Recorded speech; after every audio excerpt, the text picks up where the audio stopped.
ம் ஆமாங்க. நீங்கள் சொல்கிறது கரெக்ட் தான். சரிங்க சரிங்க. யார்கிட்ட ஃபோன் பேசிட்டு இருக்கா? ஏம்மா கொஞ்சம் தண்ணி கொடுமா குடிக்க. ம் சரிங்க அத்தை. அம்மா அப்படியே தள்ளுதுமா, வெயிலில் போயிட்டு இருந்தது, தண்ணி எடுத்துருவாமா. இதை ஒரு நிமிஷம் அத்தை தரேன் அத்தை. அம்மா விட்டானா அப்படியே மயக்கம் போட்டு விழுந்துருவான் போலதுமா, சீக்கிரம் தண்ணி எடுத்து வந்துட்டாமா, அப்புறம் ஃபோன் பேசிக்கலாம். இந்த கிளவி முன்னாடி நிம்மதியாக ஃபோனை பேச முடியாத பாரு, எப்போ பார்த்தாலும் ஏதோ ஒரு வேலை வச்சுக்கிட்டே இருக்கு. தண்ணி வேணும் அதே வந்து குடிக்க வேண்டியதானே, கிச்சன் பக்கத்தில் தானே இருக்குது, மயக்கம் வர மாதிரி நடிக்குது. ஒரு தண்ணி கொண்டு வர எவ்வளோ நேரம் பண்ணுறா, பொழுதுனிக்கு ஃபோன் வச்சுட்டு உட்காந்துக்கிறா. ஏண்டி மங்கம்மா என்ன பண்ணிட்டு இருக்க? வாங்கக்கா, என்ன இந்த வெயிலில்?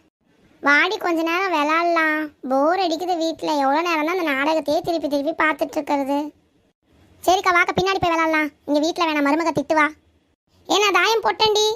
அக்கா அது தாயம் இல்லைக்கா, ரெண்டுக்கா, கண்ணாடி போட்டு வர வேண்டியதானக்கா, உனக்கு கண்ணும் தெரியல ஒன்றும் தெரியல, வந்து விளாட உட்காந்துக்கிட்டேன். ரெண்டுக்கா அது பொய் சொல்லாதடி, நான் தாயம் தாண்டி போட்டேன். அத்தை அத்தை எங்கே போயிடுச்சு கிளவி, தண்ணி கொண்டு வரது ஆளை காணும்.